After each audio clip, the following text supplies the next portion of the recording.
Hi, everybody. Thanks for joining me on this Thursday, December 8th in the Locher Room. I'm Alan Locher. Today, I get to welcome Jason Gichner, a close family friend and the Senior Counsel at the Tennessee Innocence Project. Jason will be here today to tell us about his and the project's work to free the innocent, prevent wrongful convictions, and create fair, compassionate, and equitable systems of justice for everyone. The Tennessee Innocence Project was started as a statewide nonprofit in 2019 by a group of Tennessee attorneys, launched in February of that year as the first full-time innocence organization in the state. The Tennessee Innocence Project represents men and women making claims of actual innocence. The project has three primary areas of focus: investigating and litigating actual innocence claims for those in Tennessee prisons to obtain exonerations, training law students and attorneys about how to litigate these cases and how to prevent future wrongful convictions, and effectuating changes that facilitate the discovery of wrongful convictions and remedies to the wrongfully convicted. Over the past year, the Tennessee Innocence Project has successfully obtained 4 exonerations for actually innocent clients who were wrongfully convicted of murder. Their work has only just begun. Jason has spent his career fighting for clients in the courtroom and has dedicated his time to freeing the innocent. Innocent people are sent to prison. Innocent people are sent to prison, sometimes for a lifetime. Sometimes those prisoners are executed. Why? How can this happen? Why should you care? We'll discuss all of that today. Please welcome to the Locher Room, Jason Gichner. Jason, so good to see you. Hey, Alan, it's great to see you. Thanks for having me. Thanks for being here, and thank you for the work you're doing. Did I get most of that right? You got it all right. That all sounded good. Well, that's good. I mean, we go a long way back. Your mom and dad were some of my favorite people. Mine too. I bet. Talk to me. What initially prompted you to study law? Gosh, I don't know. I mean, I think when I graduated college, I realized that, a lot of my friends were taking jobs doing consulting, doing banking, stuff like that. And that wasn't really for me. So I sort of thought, well, I'll go to law school and I'll figure it out when I get there, and I didn't go into law school with a set idea of what kind of lawyer I wanted to be or what I wanted to do. I was just, I was 21 years old and it seemed like the right next step. And it worked out. I've been able to work at some great places since then. I met my wife in law school, so it was definitely the right decision. Absolutely. Was she studying a particular type of law, or did you both go in not knowing what you would want to do? No, I mean, I think she maybe had more of an idea than I did. Her dad's an attorney, so she had a better understanding of what the practice of law looked like than I did. Um, but I was always sort of interested in being a courtroom lawyer, being a trial lawyer, and probably with some sort of public interest slant. She's always been more interested in sort of the finance corporate side of things. So she's spent her career working in big law firms, mostly supporting my public defense and wrongful conviction habits that I've taken on over time. Interesting. And I know in your third year, you got the opportunity to work in a clinic representing people charged with crimes. Talk about that experience, and what was it about that experience that, made you decide I want to defend people as a career? Yeah, I mean, it was a great experience, and it really was probably the most formative thing I did in law school in terms of deciding what I wanted to do. The way law school works, it's kind of where you work over the summer is typically where you end up taking a position. And I had spent my first summer working in New York and my second summer working in Boston. And then third year, my wife and I were at Vanderbilt together in Nashville. We were pretty serious at that point, and we figured, well, we're going to end up in the same place. We probably need to figure this out. So by the third year, I'm working in the criminal clinic, and we kind of cut a deal where she said, well, I'll take a job at a law firm. She knew I wanted to be a public defender at that point. So that's what I decided to do. When you work in the clinic as a law student, you get to do stuff that you don't typically do in law school. You're actually in court representing people.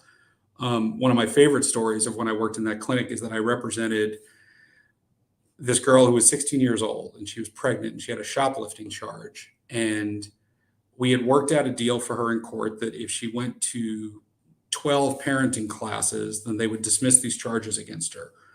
Well, the parenting classes were downtown at the juvenile courthouse, and she lived about 25 minutes away, and she didn't have any way of getting there. So I said, well, I'll just take you. I'll just come pick you up after class, and I'll bring you there every week, and I'll just sit in the hallway and I'll study while you do the parenting class. So I did this for like 6 weeks in a row. I would just go pick her up at her house, bring her downtown. She'd go to the class. I would wait outside. And I want to say after like the 6th class, I was waiting for her at the end, and the teacher came out to talk to me. And she said, daddies are welcome to come to the class too. I said, no, I'm not the daddy, but thank you for inviting me. So Wow. Yeah, my girlfriend took her the next week because I needed a break. That's wild. Are there things you think you learned? I assume there are, but things that you learned working in that clinic that have continually helped you throughout the rest of the work you've been doing since? Yeah, I mean, the biggest thing we do in any capacity, I think, as attorneys is standing up and speaking for people who aren't necessarily able to do it themselves. And when you're representing people who are charged with crimes, whether they're guilty or innocent, these are people that find themselves in terrible positions. And the biggest thing that they need from you is somebody that's going to stand up for them and have their back and help them understand the process that they're going through. So it was incredibly useful for me to be able to work with clients one-on-one, get to know them as people, get to know their families. And it put me in a better position when I would get up and argue for them and fight for them because I knew who they were. I knew what kind of person they were. I knew that in those situations, these were lots of times good people who just made a bad decision. And it was eye-opening, right? Because I'm somebody that grew up with a really good family that had every opportunity there is. And, these were worlds at the time that were very foreign to me, right? I didn't understand what it was like to be in a home where your parents didn't care about you, where you didn't have enough food on the table, where you were making choices that kids shouldn't have to make. So that was a huge learning experience for me. And I try and remember that all the time. I always have, as I've represented people, for more than 20 years now, is that, most of the situations that folks find themselves in are situations that you nor I would have never found ourselves in because, we grew up in good homes with parents who loved us and gave us every opportunity. And most of the folks who end up in the criminal legal system are folks that didn't have those opportunities. And, it's easy to take for granted the success that we're able to achieve in our lives because of what was given to us. And a lot of these people don't have that given to them, and they wind up in bad places as a result of it. I think about the fact that you were doing this way before you had 2 children of your own, and just kind of the eye-opening experience that must have been for you when, in becoming a parent as well. I just invaluable, I think.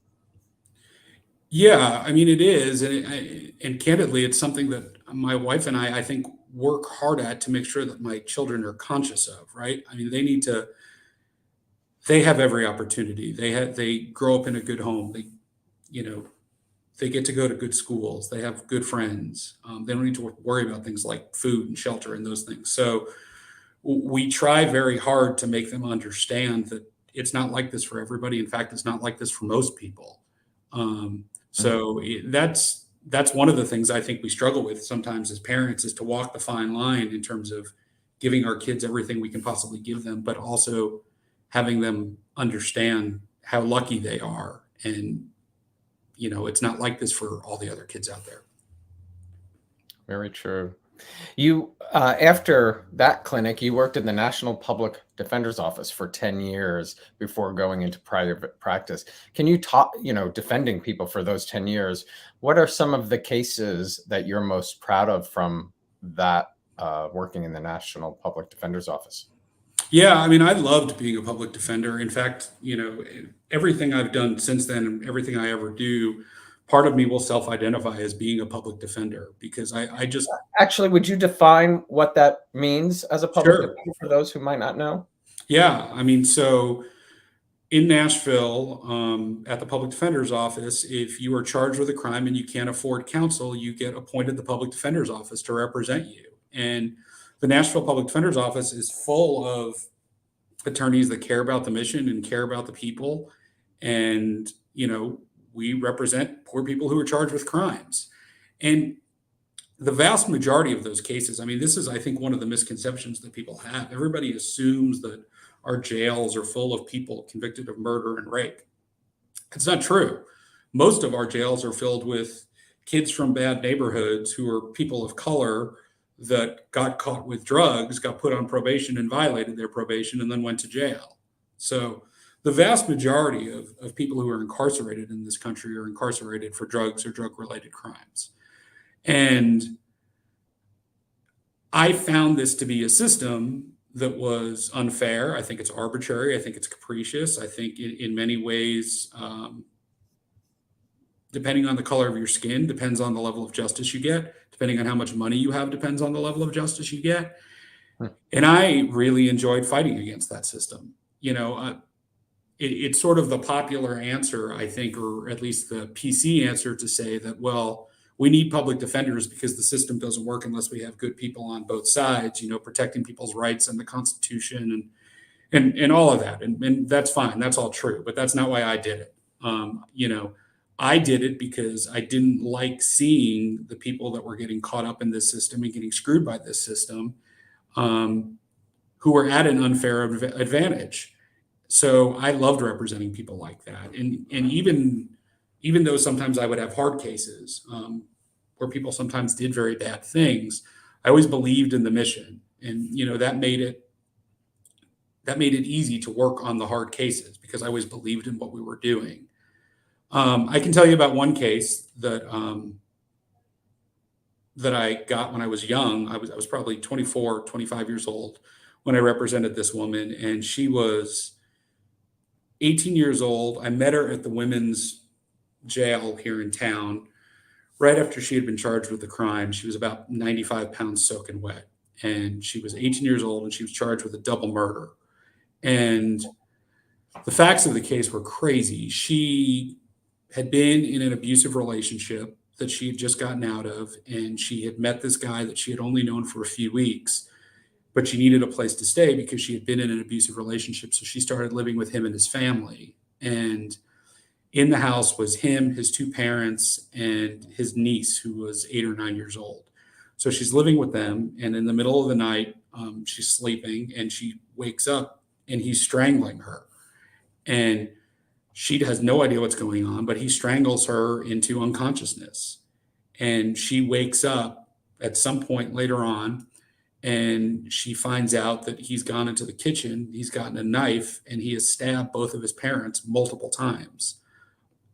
At that point, he takes her after she's gotten up, and the little girl, who's like 8 years old, they get into a truck. They drive over to the projects. They buy drugs, come back to the house. He smokes crack, realizes that one of his parents didn't die, and then he finishes killing that person off. At this point, he takes my client and the little girl, puts them back in the truck, which is his parents' truck, and they just start driving north.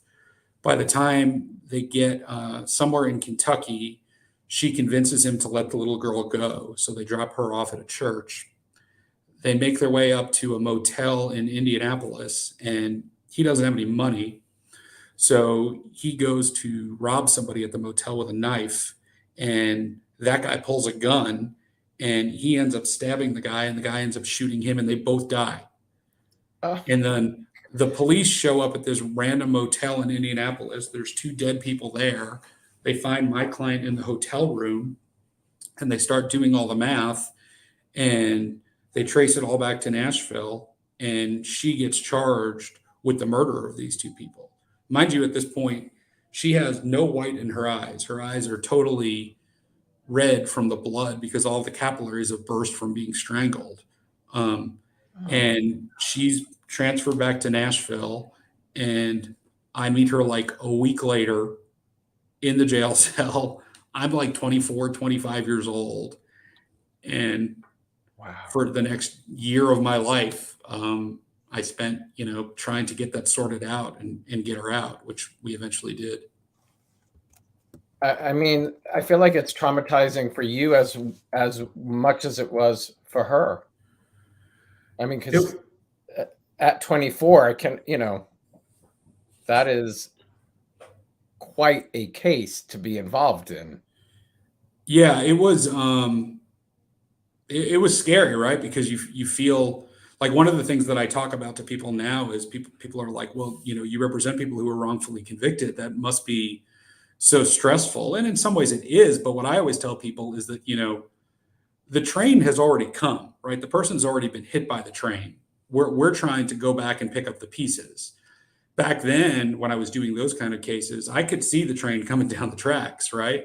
And it's just a question of whether you can pull the person out of the way or not. And that was really scary. For a long time, frankly, I didn't like working on innocence cases because it felt like so much pressure that if I screw this up, this 18-year-old kid's going to go to prison for the rest of her life. Wow. Do you know where she is today? I kept up with her. She ended up moving back to Florida where her family lived after that case. And I kept up with her for some time, but no, it's been years since I've talked to her. Interesting. My cousin Nicole just texted me and said hello. Hey, Nicole. She says you look just like your mom. That is really, I just can't even imagine. I understand the pressure of that for you. I mean, and I'm just curious, like your reaction the first time you hear all of that, like, how do you, where does your belief in her innocence come from? Is it, all of the evidence? Is it the facts, the DNA, Yeah, I mean, it's sort of different in every case. In that case, gosh, the story was just so crazy. And she was very believable. And, I need to be careful with that, right? Because sometimes I like people. And because I like people, I don't want that to cloud my judgment. And just because I like somebody doesn't mean that they didn't commit the crime. So yeah, I need for to, sure. so I need to be careful with that. None of it just didn't make sense with her. I mean, there were enough physical signs that I could see that she had been abused. The little girl backed up everything she said almost entirely. It's funny. That little girl's mom was on a court docket like a couple of years after that, on like a driver's license case or something. And she had gone up to one of my partners at the time and asked if I was still in touch with Jennifer, which was my client's name. And I was like, yeah. And she's like, can you thank her for me? Because she really believed that, Jennifer saved her daughter's life, which she probably did.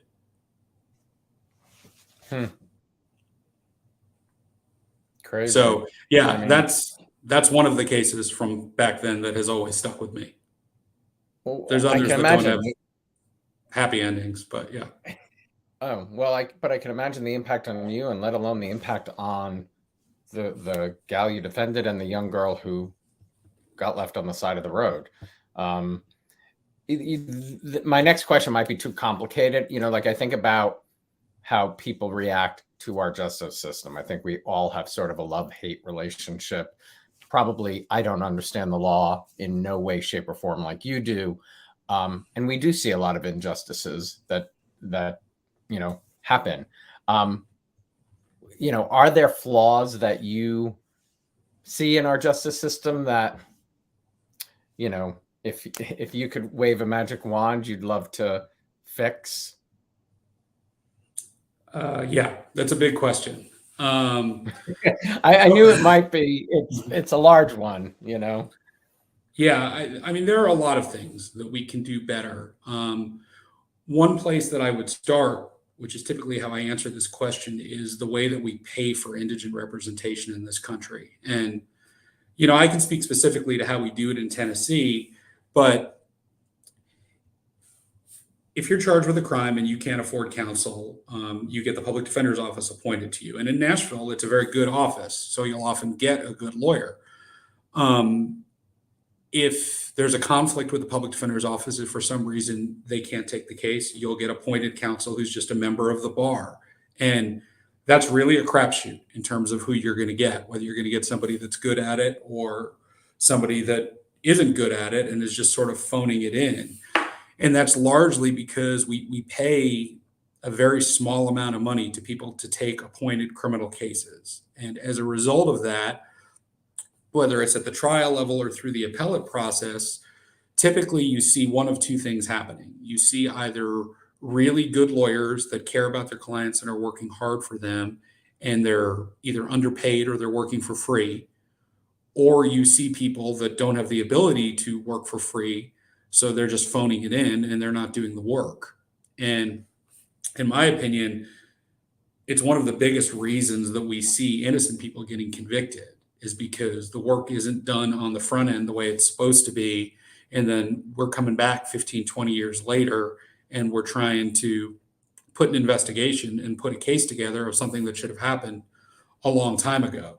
So in terms of the way that we fund indigent defense, we could do a whole lot better. The other thing that I always tell people is that if we just did better at being transparent about what the evidence in cases were, we wouldn't have problems like people lying about what the evidence is, people withholding evidence. I've never understood, if you're prosecuting somebody for a crime, why you don't just open your entire file and show it to the person who's charged with the crime and show it to defense counsel. I mean, a prosecutor's job isn't to put people in jail. A prosecutor's job is to get it right. And when you withhold evidence, when you keep stuff back for strategic reasons, what ends up happening is that mistakes are made. Even if people aren't, there's no intent on their part to do something wrong. This is how mistakes get made, because they're the ones who have all of the evidence and they're not sharing it, and things are missed. And in virtually every one of these exonerations that we have, there's some level of withheld evidence that, had it been shared with a person charged with the crime, it probably would have made a difference. And the 30 years they spent behind bar, let's say, wouldn't have happened. Yeah. I mean, we can dig into any one of these specific cases, but in every one of them, what you see is just a perfect storm of things that have gone wrong, that maybe if one or two of those things had been handled differently, an innocent person wouldn't have been taken away from their family for 30 years. Yeah. I mean, I think of, things I've seen on TV, and I don't just mean like let's say a Law and Order where somebody's, you see a crappy public defender, in one of those shows, but even in like the Staircase documentary I watched. I don't know if you know that case. I do. A lot of the errors, that were presented there were, fascinating things that were hidden, and, you even said it's a crapshoot like that. Just for somebody's life, that really sucks. No other way to say it, but it really does suck that their life is in someone's hands and it's a crapshoot like that. I mean, we had a woman who was exonerated earlier this year. She did 27 years in prison for the rape and murder. Joyce? It is, yeah. Yeah, I was going to ask you. So please tell us about Joyce. So, and I'm happy to tell you the whole story about her, but the one specific point I was going to tell you as it relates to withheld evidence is that one of the issues in her case is that she along with her boyfriend were charged with the rape and murder of a 4-year-old girl. And the prosecution argued in closing argument that this rape had happened in a bedroom and Joyce had washed the bed sheets to destroy the evidence so nobody could do any DNA testing. And that's what the jury was told. They were told that she destroyed the evidence of the rape. Well, it wasn't until last year, when we got the police file after 35 years, that we saw a report in that file that she didn't destroy anything. That bed sheet was there with all of the other evidence. It was unwashed. It was available to collect, and the police department never collected the evidence. And then the prosecutor goes into court and lies to the jury and tells them that she destroyed the evidence of the rape so they couldn't do the testing. And, that wasn't even the biggest issue in the case. That was just, one of the things that sort of contributed to this perfect storm. Wow. That's crazy. Well, before we jump into Joyce, tell me, how did you get involved with the Tennessee Innocence Project? Sure. So I'd been practicing in Nashville for a while before I joined the Tennessee Innocence Project. I was a public defender for a long time. I worked in private practice at a couple different law firms. And in 2019, the Tennessee Innocence Project took off. There had previously been an innocence clinic that ran out of the University of Tennessee in Knoxville, which was an excellent organization. It never really was a full statewide organization, but it had stopped functioning, and there was effectively nobody in Tennessee doing innocence work.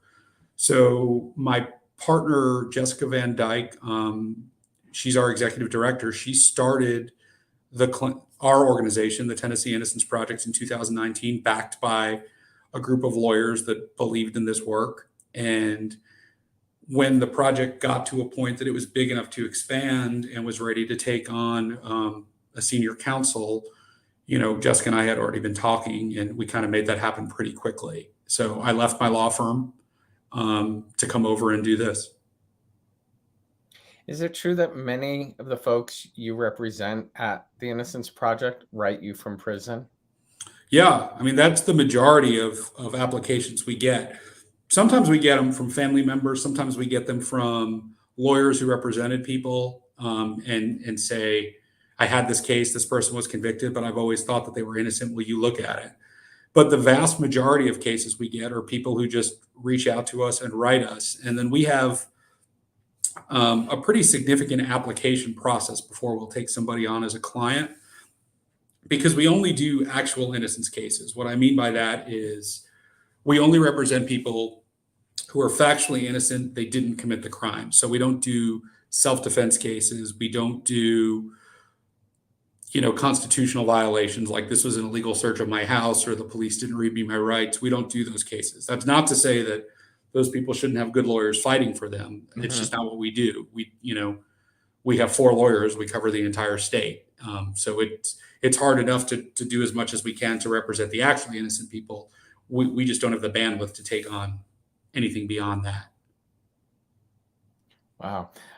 Talk about how important wrongful conviction work is in 2022.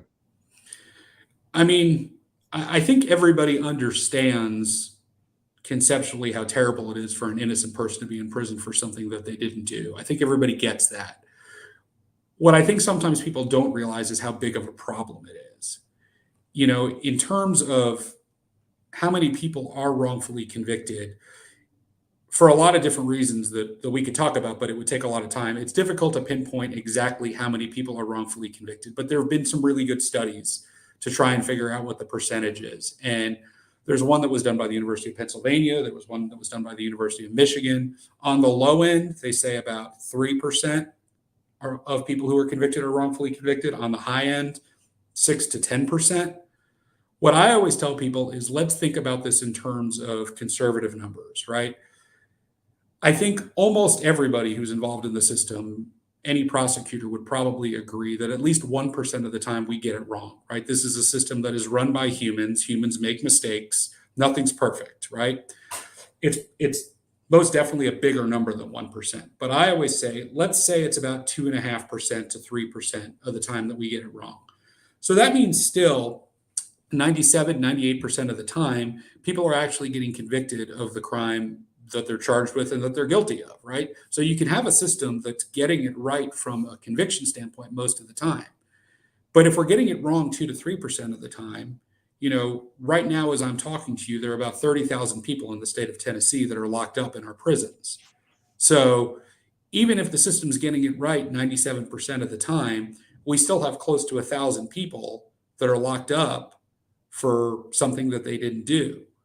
So it's an enormous problem. And you can have a system that still most of the time is convicting people of what they're charged with, but still has a big wrongful conviction problem on its hand. And in states where you have innocence organizations that have been around a long time, you see a lot of exonerations. In states where innocence organizations are relatively new, you see less.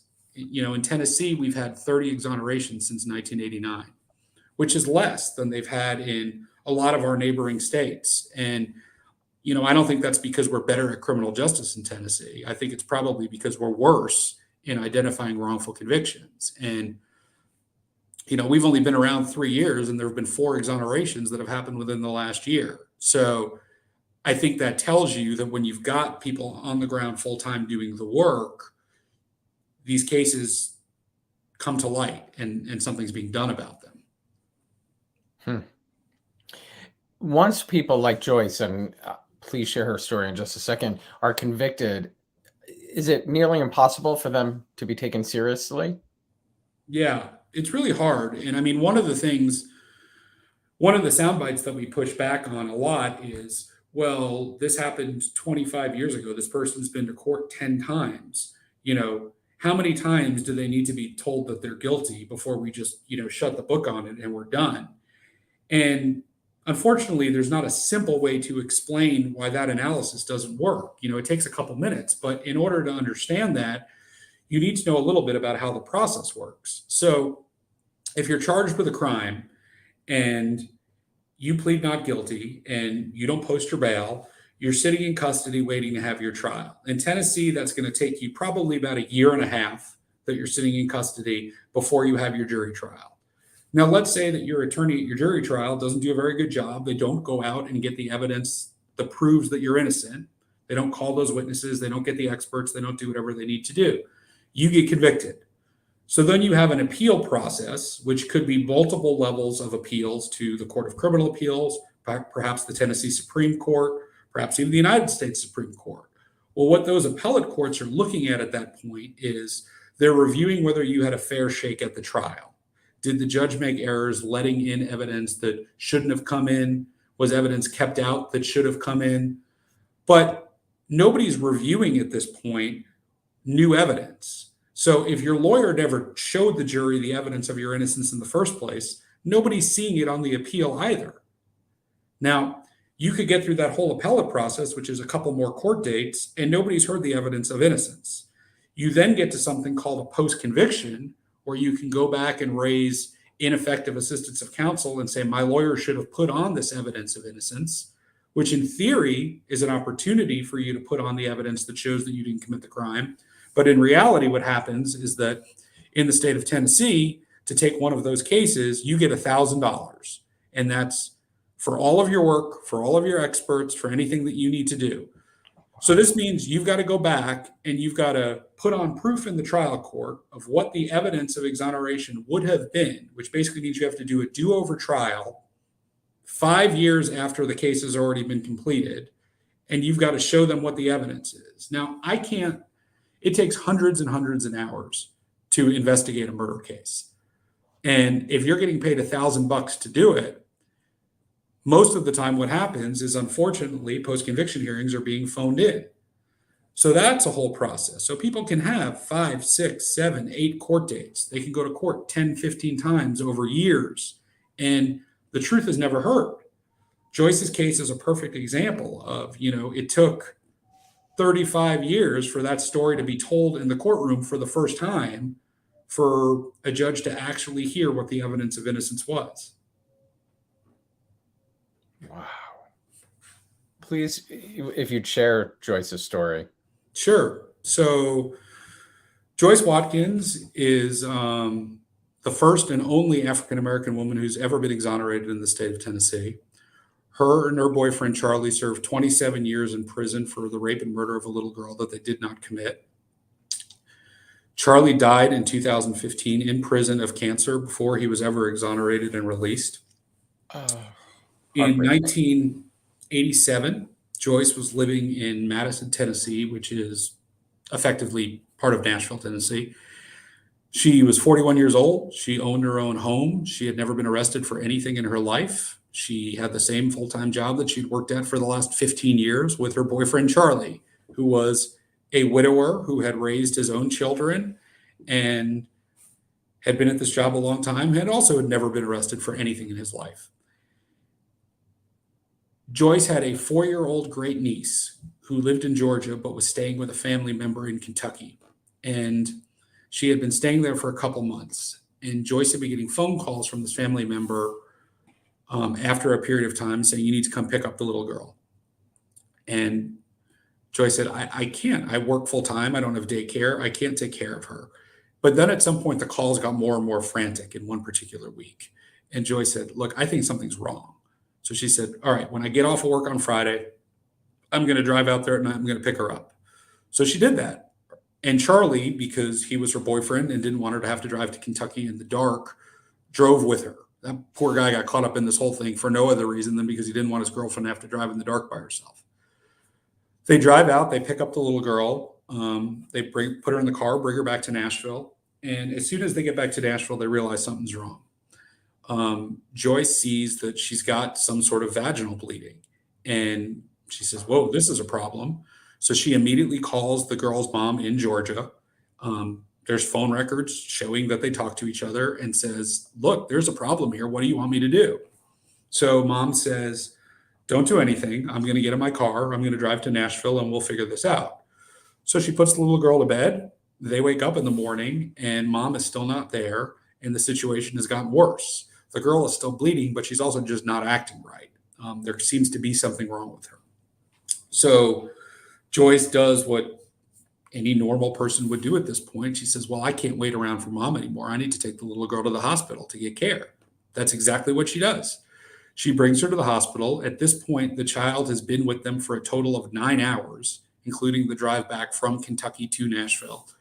And when they get to the hospital, they start running tests and they realize that this is actually a much more serious situation than whatever the vaginal injury is, because they do a CT scan and they realize that she's got a subdural hematoma, which means her brain is bleeding. And they do everything they can to try to stop it, but they're not able to. And she passes away the next day. So what happens after that is that nobody is looking at Joyce and Charlie. Like I said, the little girl's only been with them for 9 hours. They took her to the doctor. They called mom right away. Nobody thinks they've done anything. Everybody starts looking at what was going on in Kentucky because there were all sorts of strange things that had happened there. There had been an anonymous abuse call made. There was all sorts of strange behavior by the little girl there. So everybody just assumed something must have happened in Kentucky. Everything changes after the autopsy. So the medical examiner conducts the autopsy and says, I know to a medical certainty that the brain injury must have happened to the little girl during the period of time she was with Joyce and Charlie. And it's the state's theory that there was a physical abuse and a sexual abuse that must have happened at the same time. So their theory is now, well, Charlie must have raped her and then they both killed her sometime at Joyce's house. And the reason the medical examiner says, I know that that's when the brain injury happened is because when I looked at the brain cells, I was looking for a specific type of cell, which is called a histiocyte. And this is a type of healing cell that if you don't see it, it means, the injury is a pretty acute injury because after not a long period of time, this cell will show up. So Joyce and Charlie do everything they're supposed to do. They are interviewed 5 times by the police without an attorney. They say, Joyce says, come to my house, take all the evidence you want, take whatever pictures you want, do anything. They cooperate in every way possible. But you've got this medical examiner saying, well, it must have happened because of this histiocyte issue. The defense never goes out and gets their own expert to testify at trial.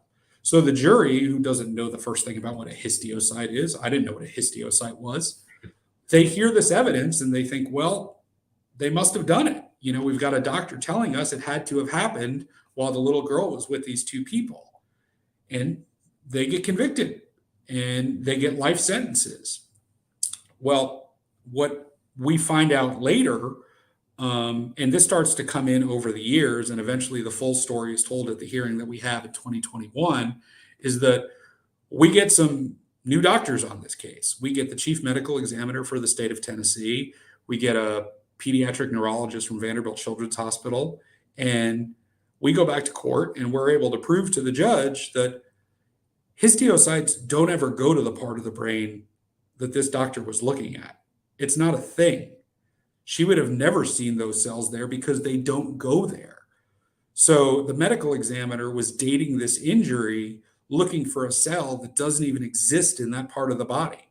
And that was the only evidence on the timing of the injury that said that Joyce and Charlie did this. But then we went even further, because what the medical examiner did is she went back and she was able to look at the evidence from the vaginal slides, and she saw a different type of cell, which is called a macrophage. And when she saw that cell, that's a different type of healing cell. And when she saw that, that told her these injuries are days old. These happened well before this child was ever with Joyce and Charlie for that 9-hour period. There is zero evidence that these people committed this crime, and there is a whole lot of evidence that this happened way before the little girl was ever with them. And then, the rest of it starts to unravel after that. We get to that point about the withheld evidence and the inappropriate argument by the prosecutor. And then you go back and you look at the arguments that are made in 1987 about these people, calling them monsters, and there's all sorts of racial tropes. And, you have these really good people who did everything right, and they're portrayed as monsters, and it's supported by junk science, and they get life sentences. Wow. I mean, what was Joy? I mean, I can't even imagine, there you are, the work you did, which again, incredible, but sitting side by side when over 35 years later, she hears that she's innocent. What is that like for you and for her? I mean, it was intense, right? I mean, and there were other things that were going on too, because one of the things that happened is that Joyce's family's in the courtroom, Charlie's family's in the courtroom, hell, my family was in the courtroom.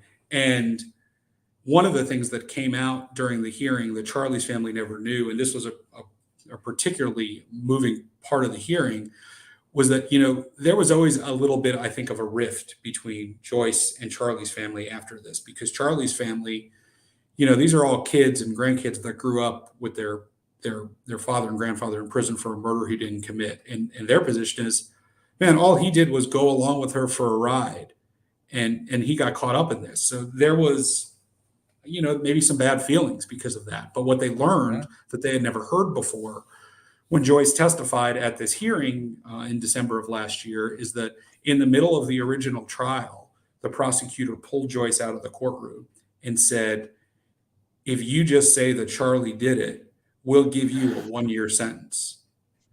And Joyce said, I'm not doing that. He didn't do it. And she walked out, went back into the courtroom, and basically took her life sentence. So she could have flipped on him and basically walked out the door, and she didn't do it. And, served 27 years in prison because she wasn't going to send somebody to jail for something they didn't do. And his family never knew that. And that was a big moment when they learned that about her and who she is. Right. But yeah, I mean, the whole thing was sort of surreal. I mean, that's where it just is so hard to see that type of thing happen. You had said earlier about 1,000 people in prison that are innocent, and one of the viewers, Charlotte, said, if you have 1,000 people in prison that are innocent, how many people's lives have been really affected by those 1,000 people? It's you're just describing, both of their Charlie and Joyce's families, how many people were, affected. Well, you just had another exoneration in May of 2022 with Claude Garrett, who after nearly 30 years of fighting for his freedom, passed away in November, just 5 months after being freed. Can you talk a little about Charlie's story? And really, I think you said after his release, after his passing, the urgency in the work that you do and how important that is. Yeah, I mean, Claude's story is, this is another heartbreaking one that, we had sort of a brief happy ending, and then, he passed away 5 months later, which was just devastating. Claude did 30 years for an arson case where he was in a home with his fiance at the time, and he was prosecuted under a theory that he set the home on fire with his girlfriend in it in order to kill her. And this was almost entirely based on the testimony of one particular agent from the ATF using theories of fire science that are outdated and frankly just wrong.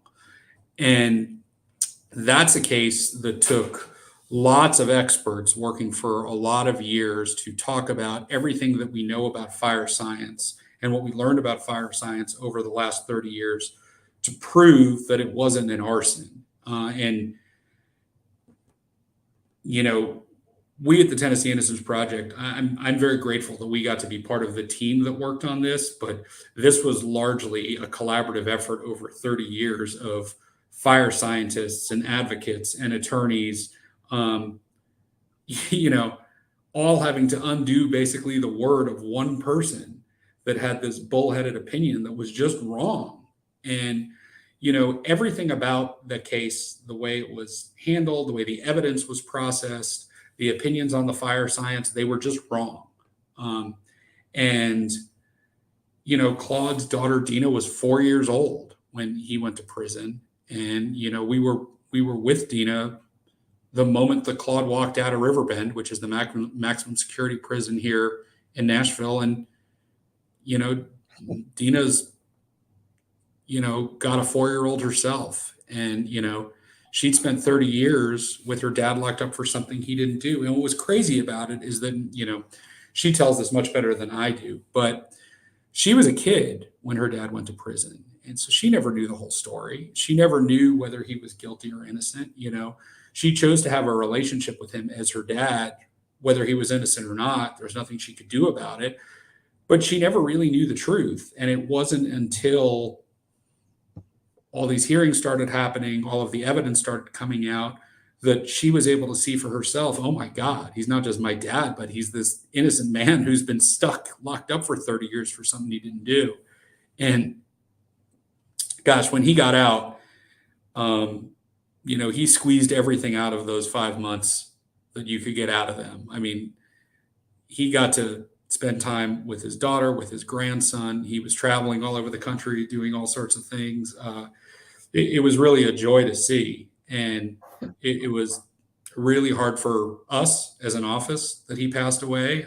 But your point is a good one, is that there is an urgency to these cases, and they unfortunately take so long to fix. And, once somebody is convicted and sentenced to life for something they didn't do, it's a very huge task to unring that bell. And it can take a very, very long time. And,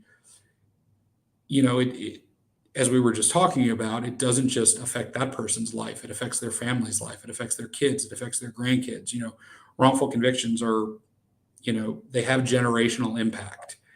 And, there is an urgency for all of these folks who are locked up because they're getting older and the clock's ticking. Joyce is 75 years old, right? I mean, she had half of her life taken away from her, and Charlie died before he ever walked out of a jail cell, and Claude got 5 months, right?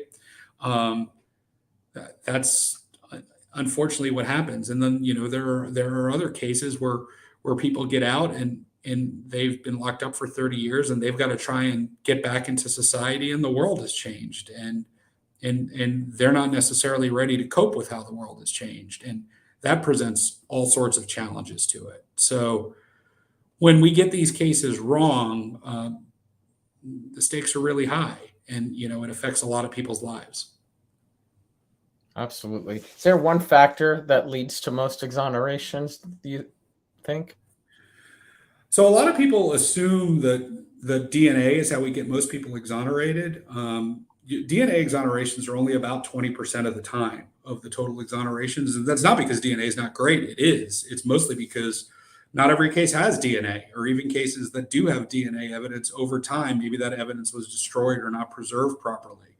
So, there are all sorts of things that, there's a list of of factors that go into wrongful convictions, whether it's a bad identification by a witness, whether it's a false confession, whether it's junk science, whether it's inappropriate conduct by some sort of state actor, whether it's ineffective assistance of counsel by the attorney. As I was saying before, you see some of these more often than you see others, but you don't ever just see one of them. In every one of these situations, you're going to have a combination. Like in Joyce's case, you could go across the board, right? You've got junk science, you've got withheld evidence, you've got inappropriate arguments by the prosecution, you've got probably some ineffective assistance of counsel, right? So you can just check off the list. And in Claude's case, there's a whole litany of things that went wrong as well. And both of those cases were murder convictions that were overturned. Is that the most common that folks are exonerated from? So I think what ends up happening is because it takes so long to get exonerations that there are plenty of innocent people that have been convicted of lesser crimes, but they serve 1, 2, 3 years and then they're out and then they're done. And most people have served their sentence, and they're probably not going to go out and spend half their life chasing down an exoneration when they've already served the sentence. So I think just as a practical effect of how long it takes to work these cases, most of the folks that you end up hearing about are the ones who have been in a long time, because that's how long the process has taken. And can you talk a little about coerced false confessions? Does that happen a lot? Sure. Yeah. The police are allowed to lie to people when they interrogate them. And as a result, sometimes people are overcome and they confess to things they didn't do, or they plead guilty to things that they didn't do. The very first exoneration that we had was a DNA exoneration. And this person was charged with killing a woman, and he was told during his interrogation that his DNA was found on the victim's body. And as a result of that, he said, well, I guess I got to plead guilty. I didn't do this, but if the jury's going to hear that my DNA was found on this woman's body, then they're going to convict me. So he pled guilty and took a 15-year sentence. And then, when we go back and the DNA analysis is done later, and it's not his DNA, it's somebody else's DNA. And that person is now being prosecuted for the crime. So unfortunately, you put people in a situation that's extremely stressful. Like, think about it, right? When you're driving down the road and you get pulled over, right? And you see those blue lights. Like, how do you feel in that situation when the risk is a $75 ticket? Now put yourself in a situation where maybe you're 18 years old, maybe you're low functioning, and you're in a room for 5 hours with 2 police officers who are trained to interrogate you. And it's only a fairly recent development that we've started recording these things. So, there's lots of cases. I'm working a case right now where somebody was interrogated for hours, and the police write a 2-paragraph statement saying he said this. Oh, this is what he said over the 2-hour time period. But, unfortunately, some of the rules of the game aren't fair to the folks who were charged with the crime. And most of the time, I think people are probably fine with that if the person actually murdered somebody. But what we need to accept is that when we play by these rules, sometimes people get caught up in this who are just flat out innocent. And, people always say, well, why would somebody plead guilty to something they didn't do? Well, it's because trials aren't about the truth. Trials are about what people believe. And if you believe that you're going to get convicted based on what the prosecution is going to tell the jury, then you might make a decision to plead guilty. It's something like 12% of exonerations are on guilty pleas. And lots of times there's DNA, which objectively proves the person didn't do it, but they pled guilty because they thought they were going to get convicted.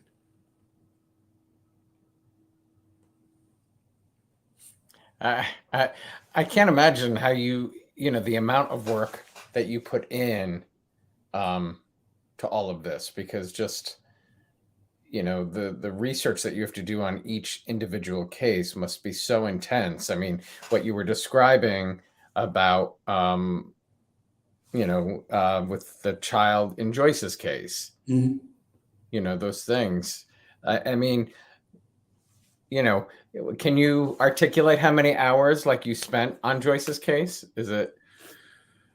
I mean, it's a lot, right? I mean, we moved that case pretty fast. We were able to work that case in less than a year. But we'll just investigating a case before we take somebody on as a client. We'll usually spend 6 months just working it up, even before we agree to accept somebody for representation. I mean, because part of it is the record in these cases is so enormous, right? So you've got to go back and get all of these documents over all of these years, and then you've got to process those.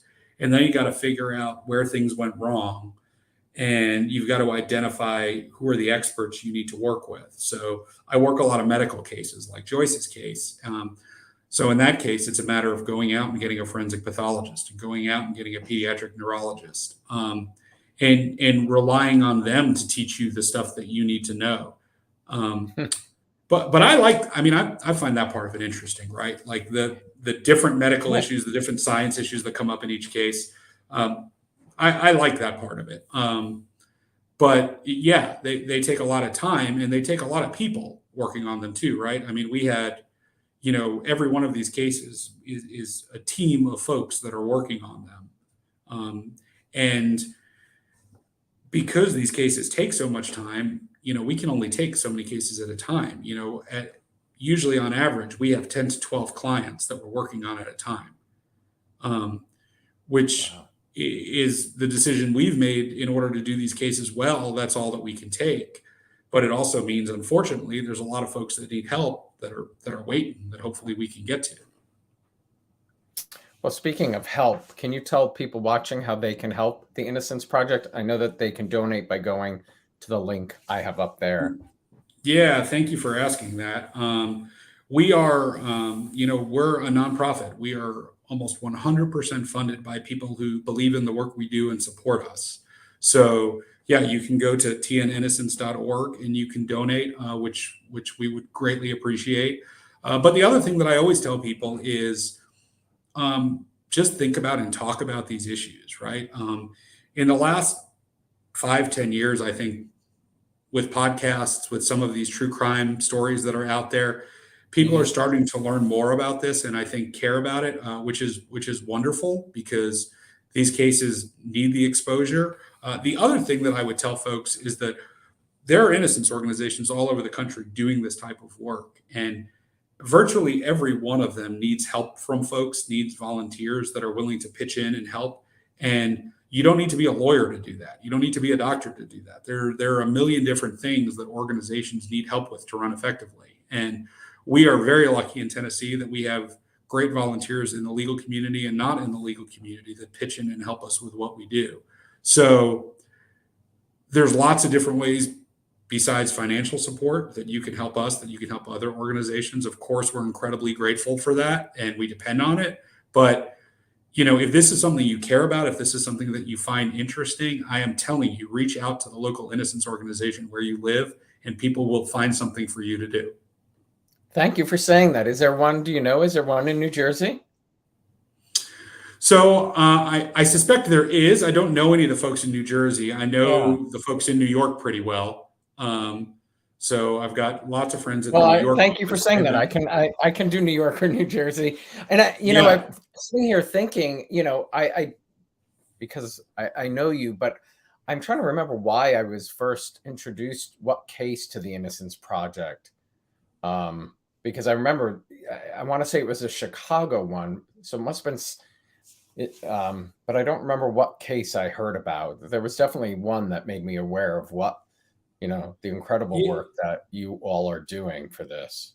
Yeah. So I think a lot of people follow the Serial podcast. Oh, is that? Yes. Right. That's probably right. Correct. Sorry. Yeah, it could have been that. I was going to say a lot of people have seen Just Mercy, right? So they know that story. So that's EJI, which is a different organization that does this kind of work. So yeah, I mean, look, I think it's great when these stories get exposure. I think it happens because the stories themselves are kind of fascinating and tragic. But any exposure that any one of these cases is good for all of these cases. Do you want to share your opinion on Saeed being released from the Serial podcast? Look, I think the lawyers on that case did excellent work, and I'm very happy for the man.